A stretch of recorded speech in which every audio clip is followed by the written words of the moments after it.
Hello everyone, welcome to this session. তোমরা কি জানো একটা হসপিটালে যা ডিসিশন নেওয়া হয় তার ডাক্তারবাবুরা যা দেখেন সে তো ঠিক আছে, কিন্তু সে 70% ডিসিশন ডিপেন্ড করে যে মেডিকেল ল্যাবরেটরির যে রিপোর্টগুলো আছে সেই রিপোর্টগুলোর উপরে। তোমরা প্রতিনিয়ত কতগুলো রিপোর্ট করিয়েছো নিজের পরিবারের কারো বা নিজের ক্ষেত্রে সেই রিপোর্টগুলো করেছো, তোমরা জানো। সো কারা সেই রিপোর্টগুলো করে বা কি কোর্স করলে আমরা সেই রিপোর্টগুলো যাদের উপর আমরা ট্রাস্ট করি যে হ্যাঁ যে রিপোর্টগুলো তারা বানালো সেই রিপোর্টগুলোকে আমরা বিশ্বাস করি, সেই রিপোর্টগুলো সেটা দেখে ডাক্তারবাবুরা যেটা ইন্টারপ্রিট করে সেই ওয়াইজ আমরা নিজের ফার্দার মেডিকেশন আর সমস্ত কিছু ট্রিটমেন্টটাকে অ্যাক্টিভ রাখি। সো কারা সেই ব্যক্তি, কারা কি সে পড়াশোনা করে সেই জায়গায় পৌঁছায়, আর কিভাবে তোমরাও যারা স্বপ্ন দেখছো সে সমস্ত হেলথ কেয়ার সিস্টেমে প্রবেশ করা, তোমরা কিভাবে প্রবেশ করতে পারবে, এই বিষয়ে একটা খুব ইন্টারেস্টিং টপিক নিয়ে আজকে ডিসকাস করার জন্য আমি আইকিউসিটি মেডিকেল কলেজের প্রফেসর সুজিত মান্না স্যারকে মানে অত্যন্ত ধন্যবাদ। স্যার নিজের মূল্যবান সময় বার করে আজকে সেশনে জয়েন করেছেন। তোমরা যারা মেনলি জেনপাসের জন্য অ্যাসপায়ার করছো তোমাদেরকে ইনডেপথ অ্যানালিসিস দেওয়া হবে আজকের এই পডকাস্টের মাধ্যমে। স্যার বলবেন যে এক্স্যাক্টলি তোমরা যারা বিএমএলটির কথা স্পেশালি ভাবছো সেই বিএমএলটি কোর্সটা কি, বিএমএলটি কোর্সটার হেলথ কেয়ার সিস্টেমের রোল কতখানি, আর তোমরা যারা অ্যাসপায়ার করছো অনেকে কনফিউশনে আছো বিএমএলটি, সিসিটি, ওটি, পিটি ডিফারেন্ট কোর্সেস আছে জেনপাস এক্সামের আন্ডারে। সো কোনটা কোর্স তোমরা নেবে, কোনটা কোর্স তোমাদের জন্য সুইটেবল, সেই সমস্ত কিছুর উপরে তোমরা একটা ঠিকঠাক ভাবে আত্মসমীক্ষা করে নিতে পারবে এই পডকাস্টটা দেখার পরে। সো আমি এটা সাজেস্ট করবো সবাইকে শেষ পর্যন্ত পডকাস্টটা মন দিয়ে দেখো, আর বাকি তোমরা তারপরে নিজে ডিসিশন নেবে, নিজে বুঝতে পারবে যে এটা কতটা তোমাদের জন্য একটা ঠিকঠাক লেসেন্সফুল একটা সেশন ছিল। So thank you so much sir, thank you so much for joining this session. So শুরু করার আগে স্যার একটু জাস্ট আপনার কাছে জানতে চাইবো আপনার নিজের ব্যাপারে যদি একটু, যারা দেখছে স্টুডেন্টরা তাদের সামনে একটু যদি নিজেকে তুলে ধরতে, নিজের ব্যাপারে একটু বলতে। নমস্কার, আমার নাম মিস্টার সুজিত মান্না। আমি আইকিউসিটি মেডিকেল কলেজের অ্যালায়েড হেলথ সায়েন্সের assistant professor, DMLT and BMLT কোর্সের ইনচার্জও বটে। আমার পড়াশোনা মেনলি আমি ডিএমএলটি কমপ্লিট করি, তারপর গ্র্যাজুয়েশন করি, বিএমএলটি কমপ্লিট করি, তারপর জব এবং simultaneously MSc MLT in microbiology complete করি। আর জব লাইফের বলতে গেলে আমি অ্যাজ এ এমটি ল্যাব 2021 থেকে স্টার্ট করি এবং তার সাথে সাথে আমি একটা ইনস্টিটিউটে টিচিংও করতাম ডিএমএলটি ফ্যাকাল্টি হিসাবে। সাইমালটেনাসলি এমএসসি এমএলটি চলতে থাকে। তো আমার ল্যাবের এক্সপিরিয়েন্স হচ্ছে as a MT lab near about 3.5 years, এবং টিচিংয়ের experience from 2021 to still now. And after completion of MSc MLT in microbiology আমি আইকিউসিটি মেডিকেল কলেজে as a assistant professor join করেছি এবং এখনও কন্টিনিউ করছি এখানেই। Okay sir, thank you so much sir. আপনাদের যা বিজি শিডিউল, আর সে মতো করে আমি জানি আপনি স্টুডেন্টদের অত্যন্ত বেশি মানে পার্সোনালাইজ লেভেলে হেল্প করেন। তো সে সমস্ত কিছু করতে গেলে আপনার ডেফিনেটলি ডেইলি শিডিউলটা হেক্টিক হয়, ব্যস্ত হয়। তারপরেও আপনি এই যে জেনপাসের অ্যাসপিরেন্ট যারা একদমই, যাদের মাথা এই বছর তো খারাপ হয়ে গেছে একদমই, মানে ধরুন 1 মাস 1.5 মাসে এক্সাম ডিলে হওয়া সেটা আলাদা ব্যাপার, কিন্তু এইবার যেভাবে এক্সামটা ডিলে হয়ে গেছে অনেক স্টুডেন্টরা তো কি ডিসিশন অলরেডি কেউ হয়তো কিছু নিয়ে ফেলেছে, এখন হয়তো অত্যন্ত মানে নানা রকম কনফিউশনের মধ্যে সবাই আছে। তো আশা করি স্যার আমরা আজকে যে কনভারসেশনটা আমাদের হবে এই কনভারসেশনটার মাধ্যমে স্টুডেন্টরা একটা ঠিকঠাক ডিসিশন নিতে পারবে, মানে ওরা এক্স্যাক্টলি যে কোর্সটা করার কথা ভাবছে ওদের জন্য ঠিক কিনা, ওরা যদি করে কোর্সটা তাহলে ওরা অ্যাকচুয়ালি মানে রিয়েল লাইফে কি ইম্প্যাক্ট ফেলতে পারবে প্রকৃতপক্ষে সেই জিনিসটা কিন্তু ওরা স্যার রিয়েলাইজ করতে পারবে। সো জেনপাসের ব্যাপারে আশা করি তোমরা সবাই জানো। যদি কেউ এখানে জেনপাসের ব্যাপারে না জানা ব্যক্তি থাকে তাদের ব্যাপারে তাদের একটা জাস্ট ছোট্ট কথা, জেনপাস একটা এক্সাম যেটার থ্রুতে ওয়েস্ট বেঙ্গলের যে গভর্নমেন্ট কলেজেস গুলো আছে এবং ডেফিনেটলি ওয়েস্ট বেঙ্গলের প্রাইভেট কলেজেস গুলোতে 14টারও বেশি, মানে কাছাকাছি এখন এই বছর তো 14টা মতো অ্যালাইড হেলথ সায়েন্সের course including BSc nursing admission নেওয়া যায়। সো আজকে সে অ্যালাইড হেলথ সায়েন্সের কোর্সগুলোর মধ্যে একটা one of the most famous course যেটা হচ্ছে বিএমএলটি। সে বিএমএলটি কোর্সের ব্যাপারে আমরা আজকে আলোচনা করবো, কারণ স্যারের এক্সপার্টিস কমপ্লিটলি বিএমএলটি তে, ঠিক আছে। যদিও স্যার বাকি অন্যান্য যেহেতু ডিপার্টমেন্টের সঙ্গে কোলাবোরেটিভ ভাবে কাজ করেছেন, বাকি সমস্ত ব্যাপারে স্যার ইনসাইট ডেফিনেটলি দেবেন তোমাদেরকে, কিন্তু বিএমএলটির যে ব্যাপারটা আছে সেটা ব্যাপারে তোমরা আজকে একটা ডিটেইলড ইনসাইটস এই ভিডিওর মাধ্যমে পেয়ে যাবে। তো স্যার আপনি যদি একটু বলতেন যে জেনপাস এক্সাম তো আছেই, ওখানে বিএসসি, সিসিটি, ওটি, পিটি, নার্সিং তো গেলই, তার সঙ্গে নতুন নতুন কোর্স আরো অনেকগুলো ইন্ট্রোডিউস হয়েছে, বিবিএসও আপনার হয়ে গেল, রেসপিরেটরি থেরাপি হয়ে গেল, অনেক কিছু কোর্স ঢুকেছে। তো বিএমএলটিটা ধরুন সব থেকে পুরোনোর মধ্যে একটা, বিএমএলটি কোর্সটা। তো আপনি বিএমএলটি একটু ইন্ট্রোডিউস করতে স্টুডেন্টের সামনে, বা যারা ভিউয়ার্স আছে, প্যারেন্টস আছে, যে বিএমএলটি কোর্সটা এক্স্যাক্টলি কি? হ্যাঁ, বিএমএলটি ফুল ফর্ম হচ্ছে bachelor in medical laboratory technology. এটা সবাই কম বেশি জানো যারা জেনপাস অ্যাসপিরেন্টস রয়েছো। তো আমি বিএমএলটি কোর্স সম্পর্কে সবচেয়ে ইম্পর্ট্যান্ট একটা কথা বলবো, যে মনে করুন কোনো একটা ডিজিজ বা অসুখ, যদি কোনো একটা মানুষ অসুস্থ হয়, তার দুটো ধাপ থাকে। একটা হচ্ছে ডায়াগনোসিস বা রোগ নির্ণয়, এবং তার পরবর্তী স্টেপস থাকে ট্রিটমেন্টস। ন্যাচারালি আমরা সচরাচর দেখি যে ট্রিটমেন্টস নিয়েই আমরা একটু বেশি গুরুত্ব দিয়ে ফেলি, কিন্তু আমার মনে হয় যে কোনো একটা অসুখের ট্রিটমেন্টস বা চিকিৎসা শুরু হওয়ার আগের যেটা ধাপ, সেটা হচ্ছে ডায়াগনোসিস বা রোগ নির্ণয়। আর এই রোগ নির্ণয়ের জায়গায় অ্যাজ এ ল্যাব টেকনোলজিস্ট, হ্যাঁ, আর এই ল্যাব টেকনোলজিস্ট হতে গেলে বিএমএলটি কোর্স, তার মানে এই ল্যাব টেকনোলজিস্ট বা বিএমএলটির একটা গুরুত্বপূর্ণ ভূমিকা রয়েছে ডায়াগনস্টিক পার্টের ওপরে। তো রোগ নির্ণয়ের জায়গাতে অ্যাজ এ ল্যাব টেকনোলজিস্ট বা বিএমএলটি এই কোর্সটা বা এর যে কারিকুলাম রয়েছে বিভিন্ন সাবজেক্টস, তো গুরুত্বটা অনেক বেশি। তো মেনলি স্যার বিএমএলটি যারা স্টুডেন্ট তাদেরকে মেনলি কি কি বিষয়গুলো নিয়ে ডিল হয়, কি কি সাবজেক্টগুলো ওরা ডিল করে, আর কত বছর হয় কোর্সটা? ওকে, ন্যাচারালি বিএমএলটি কোর্সটা ওয়েস্ট বেঙ্গলে যেটা আমাদের রয়েছে, West Bengal university of health সায়েন্সের আন্ডারে, এটা 3 ইয়ার্স কোর্স এবং তার সঙ্গে একটা ম্যান্ডেটারি 6 মান্থস ইন্টার্নশিপ। তার মানে টোটাল আমরা বলতে পারি 3.5 ইয়ার্স। এবার এখানে যে সাবজেক্টগুলো মেনলি ফোকাস করা হয়, ন্যাচারালি প্রথমে অ্যানাটমি অ্যান্ড ফিজিওলজি, সেকেন্ড হচ্ছে clinical haematology, clinical pathology, general pathology. এছাড়া সেরকম স্পেশালাইজড ওয়েতে না হলেও বেশ কিছু পার্ট থাকে, যেমন এন্ডোক্রিনোলজি থাকে। এবার মেনলি এন্ডোক্রিনোলজির টেস্ট এই বিষয়ে পার্টগুলো থাকে। এছাড়াও যেগুলো ইন ডেপথে লাগে, ক্লিনিক্যাল মাইক্রোবায়োলজি, ক্লিনিক্যাল বায়োকেমিস্ট্রি। এবার এই ক্লিনিক্যাল বায়োকেমিস্ট্রির আবার বেশ কয়েকটা পার্ট রয়েছে, বেসিক্স থাকে, অ্যাডভান্সড পার্ট থাকে, তারপর মনে করো কিছু টেকনিক্স থাকে লাইক আরটিপিসিআর, এই ধরনের পার্টের ওপরে কোর্সের মডিউলটা তৈরি করা হয়েছে। আর ক্লিনিক্যাল মাইক্রোবায়োলজিতে ইনডেপথে যদি বলতে হয়, ক্লিনিক্যাল মাইক্রোবায়োলজি পার্টের মধ্যে ব্যাকটেরিওলজি থাকে, ভাইরোলজি থাকে, এছাড়া সেরোলজি থাকে, ইমিউনোলজি থাকে। এই ধরনের পার্টগুলো বিভিন্ন মডিউল তৈরি করে এই টোটাল 3.5 বছর 3 ইয়ার্স কোর্স কারিকুলামের মধ্যে এই পার্টগুলো থিওরি অ্যান্ড প্র্যাকটিক্যালস দিয়ে পড়ানো হয়। তারপর তার এক্সপোজারটা ইন্টার্নশিপের টাইমে 6 মাসে প্র্যাকটিস করার একটা সুযোগ থাকে। মানে মেডিকেল সেগমেন্টের যা সাবজেক্টগুলো থাকে কাছাকাছি প্রত্যেকটা সাবজেক্ট একটু আধটু করে কম বেশি ছুঁয়ে যেতে হয়। হ্যাঁ, একদমই। যেহেতু আমরা পার্টিকুলারলি একটা অসুখের রোগ নির্ণয় করছি, সেক্ষেত্রে আমাদেরকে বেশ কয়েকটা পার্ট কিছুটা হলেও ছুঁয়ে যেতে হয় এবং বেশ কিছু পোর্শন আমাদেরকে ইন ডিটেল এই কোর্সের মধ্যে কভার করতে হয়। আচ্ছা, তাহলে আরেকটা কথা বলুন, যে বিএমএলটি কোর্সটা আছে, তো যেমনটা আমি বললাম যে বিএমএলটির পাশাপাশি আরো 13খানা কোর্স রয়েছে এই জেনপাসের আন্ডারে, অ্যালাইড হেলথ সায়েন্সের আন্ডারে। তো বিএমএলটি কোর্সটা ধরুন তুলনামূলক পুরনো, আর আস্তে আস্তে ধরেন আরো তো নতুন কোর্সগুলো ইন্ট্রোডিউস হচ্ছে। বিএমএলটিটা কিভাবে বাকিদের থেকে নিয়ে কি স্ট্যান্ড আউট করে, আর এর রোল এক্স্যাক্টলি বিএমএলটি কোর্সটার রোল হেলথ কেয়ার সিস্টেমে কতখানি?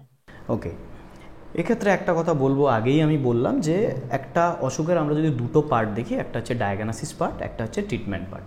এবারেই আমাদের এই অ্যালাইড অ্যান্ড হেলথ কেয়ার কোর্সগুলোর মধ্যে বেশ কিছু পার্ট রয়েছে যেগুলো ডিরেক্টলি ট্রিটমেন্টের সঙ্গেই ওতপ্রোতভাবে জড়িত। যেমন তুমি যদি বলো bachelor in critical care technology, bachelor in operation theatre technology, bachelor in perfusion technology, এই ধরনের কোর্সগুলো, বা ফিজিওথেরাপি, এই ধরনের কোর্সগুলো টোটালি একটা থেরাপি বা ট্রিটমেন্টের সঙ্গে যুক্ত। সেই জায়গা থেকে দেখতে গেলে খুব কমই অ্যালাইড হেলথ কেয়ার সায়েন্সের কোর্স রয়েছে যেখানে ডায়াগনোসিস রিলেটেড পার্ট রয়েছে। তার মধ্যে বিএমএলটি কিন্তু সবচেয়ে পুরনো এবং একটা অন্যতম কোর্স। এছাড়াও রেডিও ইমাজিং টেকনোলজি রয়েছে এরকমই, এছাড়া ইসিজি, ইইজি, এই পার্টগুলো ডায়াগনোসিসের সঙ্গে যুক্ত।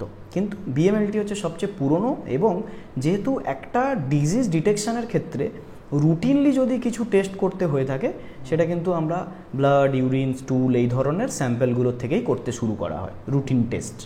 এছাড়াও স্পেশাল টেস্টও থাকে, হরমোন অ্যানালিসিস এটসেট্রা। তো সেই জায়গায় শুরুটা কিন্তু বিএমএলটি দিয়েই, বা ল্যাব, মেডিকেল ল্যাব দিয়ে। তার জন্য এইভাবে বিএমএলটিটা নিজেকে স্ট্যান্ড আউট করে বলে আমার মনে হয়। আচ্ছা, তো ধরুন একটা স্টুডেন্ট যে এখন বর্তমানে ক্লাস 12 কমপ্লিট করেছে, এবার জেন পাস দিয়ে তার থ্রুতে বিএমএলটি কোর্সটা চুজ করার কথা ভাবছে। সো 3 বছর আর 6 মাস ইন্টার্নশিপ বললেন, কোর্সটা কমপ্লিট করলো স্টুডেন্টটা, অনেক কিছু জিনিস শিখলো, হয়ে গেল যা শেখার 3.5 বছরের কোর্সে। এবার এর পরের ফিউচার অ্যাসপেক্ট নিয়ে যদি বলি, তাহলে ধরুন দুটো অপশন থাকছে, জব জয়েন করলে সে জব জয়েন করতে পারে বা হায়ার স্টাডিজ দিয়ে যেতে পারে। তো আগে যদি একটু হায়ার স্টাডিজটা বলতেন, তারপরে জবটা নিয়ে আমরা আলোচনা করব। হায়ার স্টাডিজ বলতে গেলে একটা টাইম ছিল যখন শুধুমাত্র ডিপ্লোমা কোর্সগুলো চলতো বা ব্যাচেলার আস্তে আস্তে শুরু হলো। এখন কিন্তু এই ল্যাব টেকনোলজির ক্ষেত্রে একটা huge scope. After completion of BMLT বেশ কয়েকটা সেগমেন্টে মাস্টার ডিগ্রি করতে পারে। স্পেশালি যদি আমি কোর পার্টে বলি তাহলে বলবো এমএসসি এমএলটি বা MMLT, masters in medical laboratory technology. এর আবার 2-3টে সেগমেন্ট রয়েছে। একটা হচ্ছে স্পেশালাইজেশন ইন মাইক্রোবায়োলজি, একটা স্পেশালাইজেশন বায়োকেমিস্ট্রি, একটা রয়েছে advanced pathology and blood banking. Okay, তো সে জায়গায় 3খানা কোর পার্টের কোর্স বলতে পারি, MSc MLT in microbiology, MSc MLT in biochemistry and MSc MLT in advanced pathology with blood banking. এটা হচ্ছে কোর পার্ট। এছাড়াও বেশ কিছু পার্ট রয়েছে। কেউ যদি মনে করে যে আমি একটু লাইনটাকে বা সেগমেন্টটাকে চেঞ্জ করে আমি একটু ম্যানেজমেন্টের দিকে যেতে চাই, যেতে পারে। সে যেহেতু বিএমএলটি একটা গ্র্যাজুয়েশন লেভেলের কোর্স হচ্ছে, ইকুইভ্যালেন্ট টু বিএসসি, সেক্ষেত্রে সে চাইলে পরবর্তী সময়ে masters in health care management বা এই ধরনের কোনো ম্যানেজমেন্টের কোর্সে সেগমেন্ট চেঞ্জ করে যেতে পারে। গ্র্যাজুয়েশনের পরে তাহলে ডিফারেন্ট ও কোর্স করতে পারে, একদমই। যদি পুরো চেঞ্জ করতে চায়, হ্যাঁ, সেগমেন্টটা চেঞ্জ করতে চাইলেও চেঞ্জ করতে পারে। এছাড়াও একটা আমি বলবো যেটা আজকালে খুবই চলছে, সেটা হচ্ছে এমব্রায়োলজির ওপর একটা কোর্স করা যাচ্ছে। ওকে, হ্যাঁ, যেটা আমাদের কিছু জুনিয়র বা কিছু স্টুডেন্টসকে ফলো আপ করে দেখলাম, তারা কি করেছে, সেগমেন্টটা চেঞ্জ করে আফটার কমপ্লিশন অফ বিএমএলটি এই এমব্রায়োলজির ওপর, ক্লিনিক্যাল এমব্রায়োলজি এর ওপর একটা মাস্টার ডিগ্রির কোর্স করছে। ওকে, যে জায়গা থেকে একটা ফিল্ডটা চেঞ্জ হয়ে যাচ্ছে, তো সেখানে কাজ করতে পারছে। হেলথ কেয়ার সেক্টরের সঙ্গে যুক্ত কিছু ম্যানেজমেন্ট বা ক্লিনিক্যাল ফিল্ডে আরও বেশ কিছু কোর্স তারা করে এগোতে পারে হায়ার স্টাডিজের ক্ষেত্রে। আচ্ছা, ওই ধরেন যারা ফরেনসিক ভাবছে, ফরেনসিক কোর্সগুলো, হ্যাঁ, এটা একটা গুড পয়েন্ট। হ্যাঁ, ফরেনসিকের জন্য কিন্তু মাস্টার ডিগ্রি লেভেলের কোর্স করতে পারে।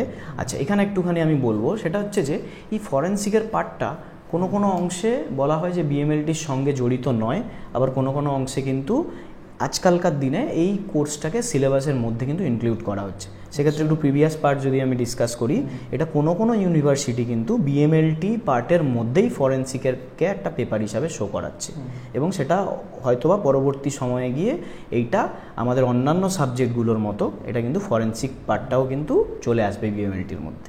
সেক্ষেত্রে পরবর্তী সময়ে আশা করব যে এমএসসি এমএলটিরই কোনো একটা সেগমেন্ট হয়তোবা ফরেনসিকে স্টার্ট হয়ে যাবে। ওকে, মানে তখন এটা মেডিকেল ল্যাব টেকনোলজির একটা কোর পার্ট হিসাবে কিন্তু চলে আসতে পারে, এটা পরবর্তী। বাট এই মুহূর্তে ফরেনসিকের ওপরেও চাইলে আলাদা করে কিন্তু ওই সেগমেন্টেও মাস্টার্স করতে পারে। হ্যাঁ, একদমই তার সুযোগ রয়েছে আফটার কমপ্লিশন অফ বিএমএলটি। ধরুন আরো মানে কোনো লিমিটেশন নেই না, স্টুডেন্টরা হায়ার স্টাডি করতেই থাকবে, ও নিজেকে কোনো একটা পার্টিকুলার ডিরেকশনে একদমই মানে ভালো করে হাই এডুকেটেড করবে, হ্যাঁ, সেটা অপশন থাকছে। ইনফ্যাক্ট তোমাকে আরও একটা কথা বলি, সেটা after completion of MSc MLT, তাহলে এখানে কি শেষ? না, এখানে শেষ নয়, চাইলে কিন্তু পিএইচডি করারও অপশান থাকছে। এখানে ন্যাচারালি পিএইচডি করার জন্য মূলত ফিল্ড একটা হচ্ছে লাইফ সায়েন্স তো থাকছেই, হ্যাঁ, অ্যালাইড হেলথ সায়েন্স বা হেলথ কেয়ার সেক্টরের ওপর যে কোনো ধরনের কোর্স রিলেটেড টু বিএমএলটি বা মেডিকেল ল্যাব টেকনোলজি, সে কিন্তু পিএইচডিও করতে পারবে। তার জন্য যা কিছু এন্ট্রান্স বা সেই বিষয়গুলো রয়েছে, চাইলে আমরা পরবর্তী কখনো সেই বিষয়গুলো নিয়ে ডিসকাস করতে পারি ইন ডিটেলস। তো পিএইচডিরও অপশান রয়েছে, তো নিজেকে এগোনোর অনেক বড় একটা ফিল্ড রয়েছে মেডিকেল ল্যাবরেটরি টেকনোলজিতে। তাহলে স্যার ঠিক আছে, হায়ার স্টাডিজ করলে স্টুডেন্টরা, স্যার পয়সাও তো দরকার জীবনে, একদমই, জবও তো দরকার জীবনে, জব তো লাগবে। সো ক্যারিয়ার অপরচুনিটিস কেমন থাকছে, যে কি কি মানে জয়নিং ফেজে কি কি রোলে জয়েন করতে পারে একটা স্টুডেন্ট আফটার জাস্ট ফিনিশিং দেয়ার বিএমএলটি, আর যদি মাস্টার্স করে তাহলে কি কি অপরচুনিটি গুলো আসে, আর কেমন জবের মানে চাহিদা কেমন মার্কেটে, সত্যি কি ডিমান্ড তেমন আছে না স্যাচুরেট করে গেছে, সেই ব্যাপারে যদি একটু বলতে। এখানে আমি জবের ওপর যদি বলো, তাহলে আমি ফার্স্ট আগে বলবো যে জব রোলটা কি হচ্ছে। ওকে, তো তো জব রোলে দেখতে গেলে আমরা নর্মালি যেটা জানি যে after completion of BMLT or MSc MLT, মোট কথা মেডিকেল ল্যাবরেটরি টেকনোলজি ফিল্ডের কোর্স কমপ্লিট করার পর সে অবশ্যই অ্যাজ এ ল্যাব টেকনোলজিস্ট কাজ করতে পারে। এই ল্যাব টেকনোলজিস্ট হিসাবে কাজ করার বেশ কয়েকটা ফিল্ড আছে। প্রথমত, যে কোনো ধরনের ডায়াগনস্টিক সেন্টার মানে মেডিকেল ল্যাবরেটরি সেখানে করতে পারে।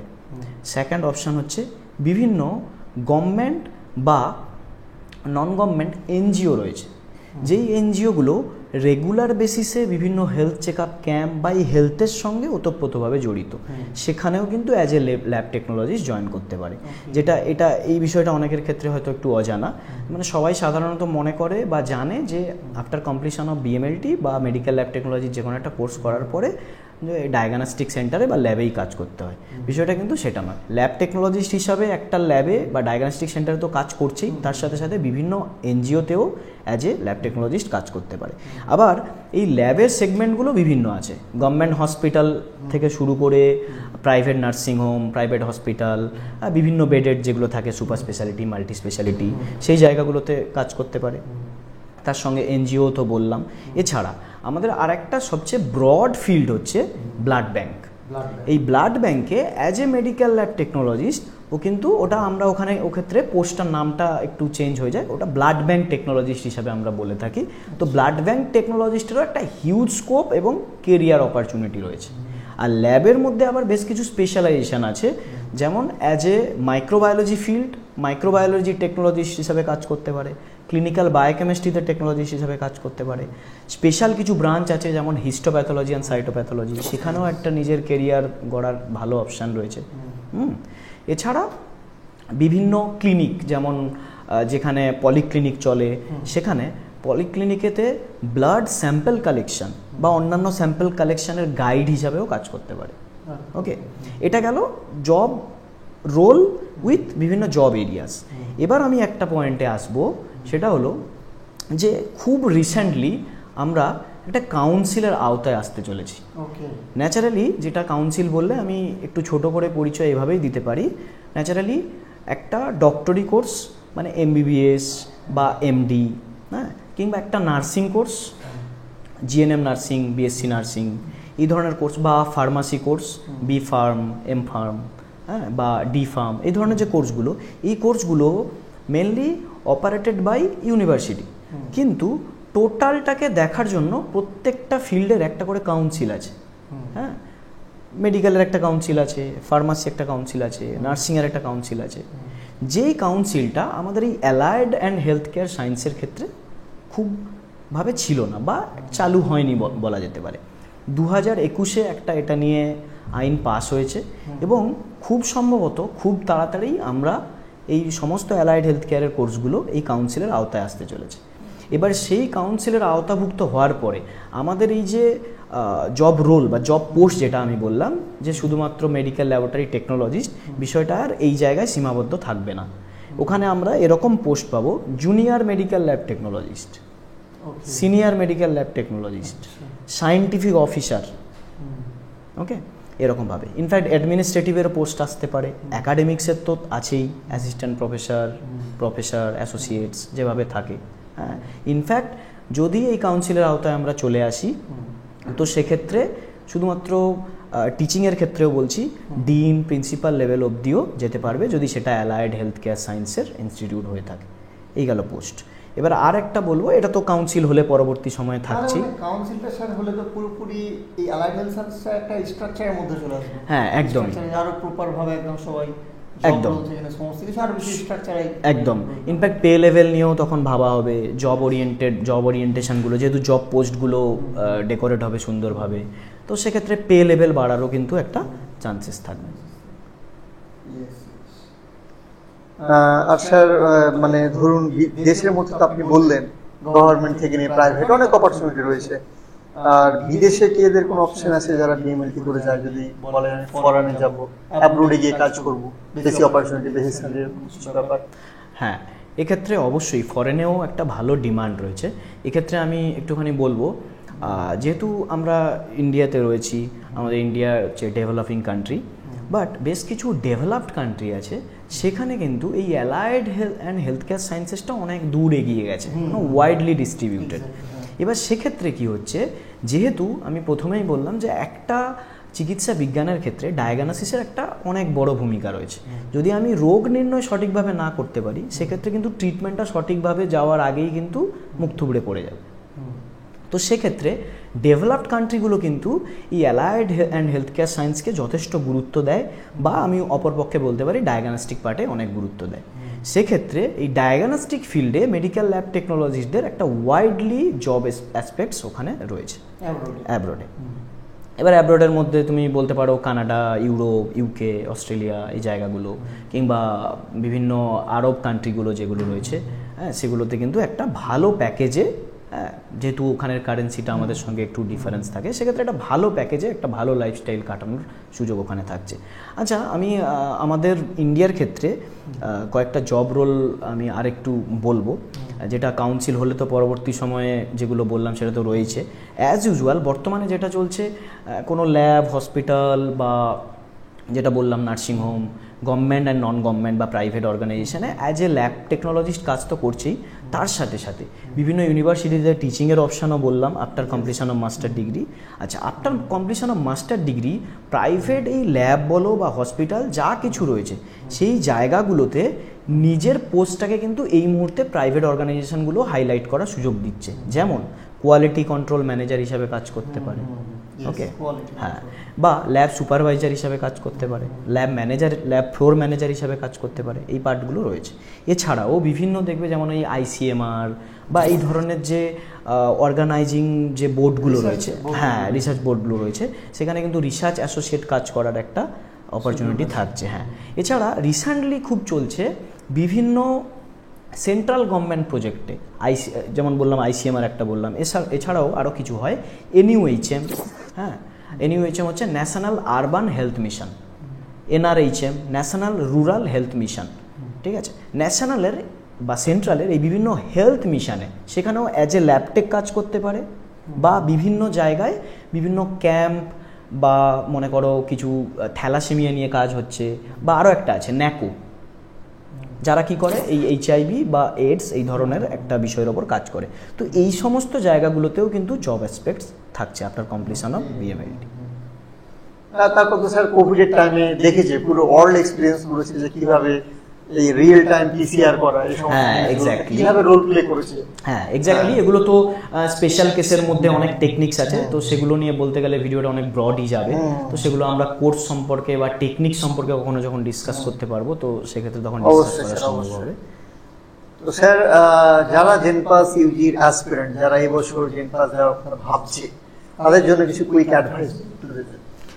অ্যাডভাইস তো অবশ্যই এটাই বলবো যে ন্যাচারালি যেহেতু higher secondary physics, chemistry, biology focused একটা এন্ট্রান্স হচ্ছে, সেক্ষেত্রে ফিজিক্স, কেমিস্ট্রি অ্যান্ড বায়োলজির ওপর যে টেক্সট রয়েছে সেটাকেই ভালো করে পড়তে হবে। এবং তোমরা অবশ্যই কারুর না কারুর গাইডেন্সে রয়েছো, তোমাদের হেল্প করার মতো টিউটার যারা রয়েছে তাদের থেকে গাইডেন্স নিয়ে এগোচ্ছ।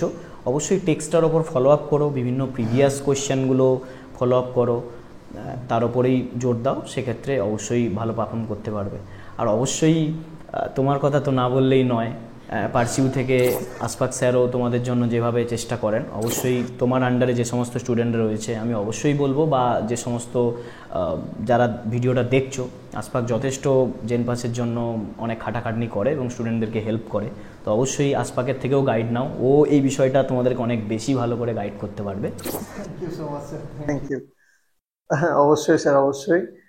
আর স্যার একটা ব্যাপার যে ধরুন BMLT-টা তবুও তো পুরনো কোর্স, কিন্তু এখনো ওয়েস্ট বেঙ্গলে অনেক প্যারেন্টস আছে যাদের কাছে এই অ্যালাইড হেলথ সায়েন্সটা নতুন। ওরা জানে ইঞ্জিনিয়ার বলে কিছু হয়, ওরা জানে ডাক্তার বলে কিছু হয়, ওরা জানে নার্স বলে কিছু হয়, কিন্তু যেহেতু এই যে হিরোজ যারা আছে অ্যালাইড হেলথ সায়েন্সের, এই হিরোজ গুলো তেমন ভাবে রিকগনিশন পায় না। হসপিটাল মানে কি আমরা নার্স, ডাক্তার, এটাই পুরোনো দিক থেকে বুঝে এসেছি। তো ওরা এখনো ধরেন এই ব্যাপারটা নিয়ে সবাই অত বেশি শিওর হতে পারে না যে অ্যাকচুয়ালি ফিউচার কেমন বা কেমন হতে পারে। আপনি স্যার প্যারেন্টস এর উদ্দেশ্য করে কি বলবেন এক্স্যাক্টলি? আমরা তো স্যার যদিও ডিসকাস করলামই, তবু আপনি প্যারেন্টস এর জন্য কি বলবেন? প্যারেন্টসদের উদ্দেশ্যে এটাই বলবো, পুরো ভিডিওটা ভালো করে দেখলে ওখানে সমস্ত ইনফরমেশন তো দেওয়াই রয়েছে। প্যারেন্টসের উদ্দেশ্যে এটাই বলবো যে মেডিকেল ল্যাবরেটরি টেকনোলজিস্ট বা অন্যান্য মেডিকেল টেকনোলজিস্ট বলেও একটা প্রফেশন হয়, সেটার সম্পর্কে আগে একটু চাইবো সবাই ওয়াকিবহাল হন, যেহেতু এটা অ্যালায়েড অ্যান্ড হেলথ কেয়ার সায়েন্সের আন্ডারে বেশ কয়েকটা কোর্স পড়ছে এবং এটা মেডিকেল সায়েন্সেরই একটা পার্ট হচ্ছে, যেখানে আমি প্রথমেই বললাম যে ডক্টর, নার্স বা ফার্মাসির সাথে সাথে allied and health care science হচ্ছে একটা ওয়াইডলি ফিল্ড জুড়ে রয়েছে হেলথ কেয়ার সেক্টরে। হ্যাঁ, তো সে জায়গায় যেহেতু আমি প্রথমেই বলেছি, আবারও বলছি, এখানে যদি আমি দুটো পার্টে ভাগ করি, একটা হচ্ছে ডায়াগনোসিস অ্যান্ড ট্রিটমেন্ট। এবার এই বেশ কিছু অ্যালায়েড অ্যান্ড হেলথ কেয়ার সায়েন্সের স্টুডেন্টস বা মেডিকেল টেকনোলজিস্টরা রয়েছে, যারা বেশিরভাগেরা ট্রিটমেন্টের সঙ্গে যুক্ত, বেশ কিছু পার্ট ডায়াগনোসিসের সঙ্গে যুক্ত। তো সেক্ষেত্রে তুমি একটা কথা বললে যে আনসাং হিরো যদি কেউ হয়ে থাকে, সেটা হচ্ছে এই অ্যালায়েড অ্যান্ড হেলথ কেয়ার প্রফেশনালসরা। তো সে জায়গায় বলবো ইনাদেরকে একটু চিনতে সাহায্য করুন। এটা আমারও অনুরোধ থাকবে যে মেডিকেল ল্যাবরেটরি টেকনোলজিস্টদেরকে বোঝার জন্য অ্যাকচুয়ালি এরা কী কাজ করে। আমি অলরেডি অনেক কিছু বললাম এবং আপনারাও এটা সম্পর্কে ওয়াকিবহাল হন এবং এটাকে অবশ্যই একটা ভালো কেরিয়ার হিসাবে অ্যাজ এ নোভেল প্রফেশন মানুষের সেবায় নিয়োজিত করা অবশ্যই যেতে পারে বিএমএলটি বা অন্যান্য অ্যালায়েড অ্যান্ড হেলথ কেয়ার সায়েন্সের কোর্সগুলো করে নিয়ে। এটাই আমার বলার থাকবে। অবশ্যই স্যার। স্যার আর কিছু অ্যাড করতে চাইবেন আপনি? মানে ধরুন যারা স্টুডেন্ট এখন আছে, ওরা বিএমএলটির ব্যাপারে সমস্ত কিছু জানলো, আপনি জাস্ট একটু খুব সংক্ষিপ্ত ভাবে বাকি কোর্সগুলো যেগুলো ধরেন যাদের সঙ্গে আপনি ইন্টারডিসিপ্লিনারি লেভেলে কোলাবোরেটিভ ভাবে কাজ করেছেন, একটু আপনি জাস্ট একটা আইডিয়া দিতেন। ওকে, মানে যারা একদমই জানে না যে বাকি কোর্সগুলো কি হয়, যেগুলো ধরেন এখন মানে ফেমাস, কিছু কোর্স তো একদম নতুন ইন্ট্রোডিউস হয়েছে, ধরেন ওদের ফিউচার কি ধরেন সেটা দেখতে হবে আমাদেরকে। ধরেন যেগুলো এখন জাস্ট মানে অলরেডি চলছে বেশ কয়েক বছর ধরে, যেমন সিসিটি হয়ে গেল, ওটি হয়ে গেল, পিটি হয়ে গেল, হ্যাঁ, এদের ব্যাপারে একটু জাস্ট ব্রিফ আইডিয়া দিতেন। হ্যাঁ, এক্ষেত্রে বলবো অ্যালায়েড অ্যান্ড হেলথ কেয়ার সায়েন্সের কোনো কোর্সই ছেড়ে দেওয়ার মতো নয়। এবার কিছু কোর্স ছিল একটা টাইমে অ্যাজ পার সার্কামস্ট্যান্সেসে বেড়ে উঠেছে, যেমন বিএমএলটিটা যেহেতু ডায়াগনস্টিক পার্টের সঙ্গে যুক্ত, একটা টাইমে এটার গুরুত্ব যখন মানুষ বুঝেছে, বিশেষ করে কোভিডের টাইম থেকে, হয়তো ব্যাক সাপোর্ট হিসাবে বা মেডিকেল সায়েন্সের যে ব্যাকবোন হিসাবে কাজ করতো সেটা অনেকে হয়তো জানতো না, বাট একটা সার্কামস্ট্যান্সেসের পরে মানুষ জেনেছে বিএমএলটি। সেরকমই এখন আরও অনেক আনসাং হিরোরা রয়েছে এই allied and health care science সেক্টরে, যাদের সম্পর্কে মানুষ হয়তো এখনও খুব একটা ওয়াকিবহাল নয়। যেমন সেই কোর্সগুলোর মধ্যে তুমি বললে BSc in critical care technology, BSc in operation theatre technology, BSc in perfusion technology, এই কোর্সগুলো অনেকটা মাইনে রাখে এই অ্যালায়েড অ্যান্ড হেলথ কেয়ার সায়েন্সে বা মেডিকেল সায়েন্সের ক্ষেত্রে। যেমন ক্রিটিক্যাল কেয়ার টেকনোলজি নিয়ে বলতে গেলে আমি একটা কথাই বলবো, ট্রিটমেন্ট পার্টের সঙ্গে যুক্ত এবং ক্রিটিক্যাল কেয়ার যে ধরনের ইউনিটগুলো থাকে, ইন্টেন্সিভ ক্রিটিক্যাল কেয়ার ইউনিট বা এনআইসিইউ, এই ধরনের জায়গাগুলোতে জব অ্যাসপেক্টস খুবই রয়েছে। বিশেষ করে সুপার স্পেশালিটি, মাল্টি স্পেশালিটি হসপিটালগুলো যারা এনআইসিইউ, আইসিসিইউ রান করায়, সেক্ষেত্রে তো এই ধরনের টেকনোলজিসদের অবশ্যই ওখানে প্রয়োজন রয়েছে। হ্যাঁ, এছাড়া অপারেশন থিয়েটারের ক্ষেত্রে বলবো, যখনই ট্রিটমেন্ট হচ্ছে, বিভিন্ন ধরনের অপারেশন চলছে সার্জারির টাইমে, এদের কিন্তু গুরুত্বপূর্ণ ভূমিকা রয়েছে। আর পারফিউশন টেকনোলজিসদের ক্ষেত্রে বলবো ন্যাচারালি কার্ডিয়াক সার্জারি বা ওপেন হার্ট সার্জারি, এই সমস্ত সার্জারিগুলোর সময় এই পারফিউশনিস্টদের কিন্তু একটা বিশাল বড় ভূমিকা রয়েছে। এই অপারেশনের টাইমটাতে এই হার্টকে কন্ট্রোল করার যে গুরুত্বপূর্ণ কাজটা, সেটা কিন্তু এই পারফিউশনিস্টরা করে থাকে। সেক্ষেত্রে এই কোর্সগুলোও কিন্তু যথেষ্ট ভালো এবং এগুলোরও ফিউচার অ্যাসপেক্টস ভালো রয়েছে। Thank you so much sir, thank you so much for joining this session. আর আপনি যা ভ্যালুয়েবল ইনসাইটসগুলো দিলেন, ডেফিনেটলি প্রত্যেকটা স্টুডেন্ট যারা ভিডিওটা দেখলো, ওদের ডিসিশনটা ঠিকঠাকভাবে নিতে ওদেরকে হেল্প করবে। আর যদি একটু সামারাইজ করি, তাহলে আমরা মেনলি আজকে বিএমএলটির ব্যাপারে আশা করি প্রতিটা জিনিস জানা দরকার একজন স্টুডেন্টকে, যে জাস্ট সদ্য ক্লাস 12 পাস করেছে বা হয়তো নিটের জন্য ড্রপ দিয়েছিল কিন্তু এখন জেন পাসের কথা ভাবছে, তারা ডেফিনেটলি এই ইনফরমেশন অনেকটা হেল্প করবে ওদেরকে। আর আমি আমার দিক থেকে একটা কথাই বলবো, তোমাদের জেন পাস যে এক্সামটা আছে এখন সামনে, যদি কোনো রকম কোনো সহায়তার প্রয়োজন হয়, কোনো অ্যাসিস্ট্যান্সের প্রয়োজন হয়, কোথাও ডাউটস, কোনো কনফিউশন থাকে, সিম্পলি উইদাউট এনি হেজিটেশন, কোনো টাকা পয়সা খরচ হয় না। একটু ভিডিও নিচে কমেন্টে জানাও তোমার কোয়ারিজটা, লেখো। হোয়াটসঅ্যাপ নাম্বার আমার প্রায় ডিসক্রিপশন বক্সে দেওয়া থাকে, হোয়াটসঅ্যাপে রিচ আউট করো। ডেফিনেটলি যতদূর সাধ্য মতো তোমাকে হেল্প করার চেষ্টা করবই। ঠিক আছে? So thank you so much for joining, thank you so much for attending this video, thank you so much. Okay guys, keep studying, keep hustling. Thank you. Bye.